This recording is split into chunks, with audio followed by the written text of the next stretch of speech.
नमस्कार मंडळी. राज्यातील सर्व लाडक्या बहिणींसाठी अत्यंत आनंदाची बातमी.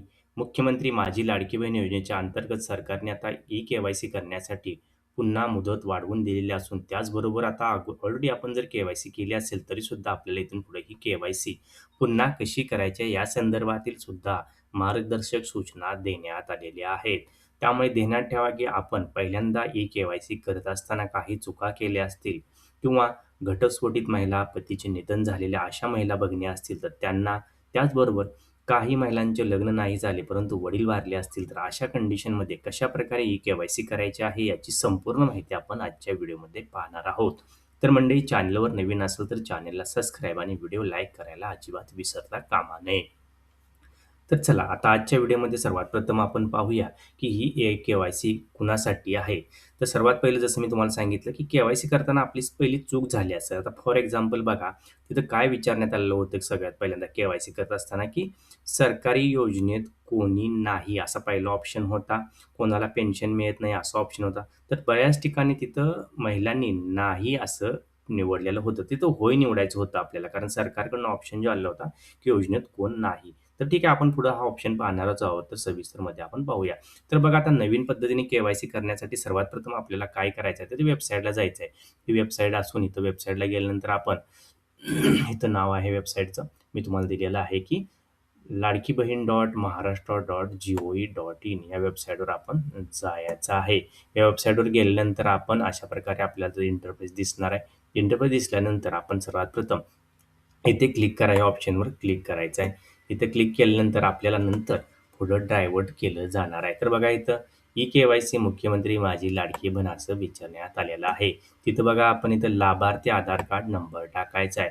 तर महिलेनं आपला स्वतःचा आधार कार्ड नंबर इथं टाकून घ्यायचा आहे. त्याचबरोबर हा अशा प्रकारे जो कॅप्चा येणार आहे, तो कॅप्चासुद्धा इथं भरून घ्यायचा आहे. त्यानंतर बघा, इथं वरील माहिती सत्य आहे असं म्हणायचं आहे आणि मी सहमत आहे वर क्लिक करून ओ-टी-पी येण्यासाठी खाली सबमिट नावाच्या बटनावर सुद्धा आपण क्लिक करायचं आहे. इथं ओ-टी-पी पाठवा म्हणून क्लिक करायचं आहे. एकदा काही माहिती भरल्यानंतर आपण ओ-टी-पी आल्यानंतर ओ-टी-पी टाकायचा आणि आपण विवाहित महिला, म्हणजे इथं दुसऱ्या स्क्रीनला जाणार आहोत. इथं ऑप्शन बदललेले आहेत. तर ई-के-वाय-सी मुख्यमंत्री माझी लाडकी बहीण योजना अनुक्रमांक 1 विचारण्यात आलेला आहे. 1 काय म्हणते बघा, विवाहित व अविवाहित महिला. तर विवाहित महिला बघा, इथं ऑप्शन आहे. तर सर्वात प्रथम आपण काय करूया, तर विवाहित महिलेचा जो ऑप्शन आहे, तो ऑप्शन पाहूया आणि त्यानंतर आपण पुढची संपूर्ण माहिती पाहून घेऊया, की कशाप्रकारे विवाहित महिलांचे ऑप्शन काय-काय इथं नवीन आता प्रक्रियेत दिलेले आहेत. तर बघा, विवाहित महिला आपण क्लिक केल्यानंतर इथं पती हयात आहेत का असं विचारले. पतीचे निधन झालं असेल तर आणि घटस्फोटित महिला, असे 3 ऑप्शन इथं देण्यात आलेले आहेत. तर आता सर्वात पहिला पती हयात असतील तर तो ऑप्शन कशाप्रकारे आहे तो बघूया. तर इथं काय करायचं आहे, पतीचा आधार कार्ड नंबर हयात असेल तर आपल्या पतीचा आधार कार्ड नंबर टाकायचा आहे. ओ-टी-पी कॅप्चा टाकायचा. हा संपूर्ण कॅप्चा जो आहे 40-218 किंवा अशा प्रकारे जो कॅप्चा असेल तो इथं टाकायचा आहे. मी सहमत आहे म्हणायचं आणि खाली सबमिट बटनावर क्लिक करायचं आहे. सबमिट बटनावर क्लिक केल्यानंतर इथं आपल्या पतीचं नाव दिसून येईल. आपल्याला ते कन्फर्म करून घ्यायचं आहे, आपल्या पतीचं नाव योग्य आहे का? त्याचबरोबर आपला जात प्रवर्ग निवडायचा आहे. जो पण आपला जात प्रवर्ग असेल तो निवडायचा आहे. आता बघा, माझ्या कुटुंबातील सदस्य नियमित कायम कर्मचारी म्हणून सरकारी विभाग, उपक्रम, मंडळ, भारत सरकार, राज्य सरकार या स्थानिक संस्थेमध्ये कार्यरत. पहिल्यांदा विचारलं होतं नाहीत.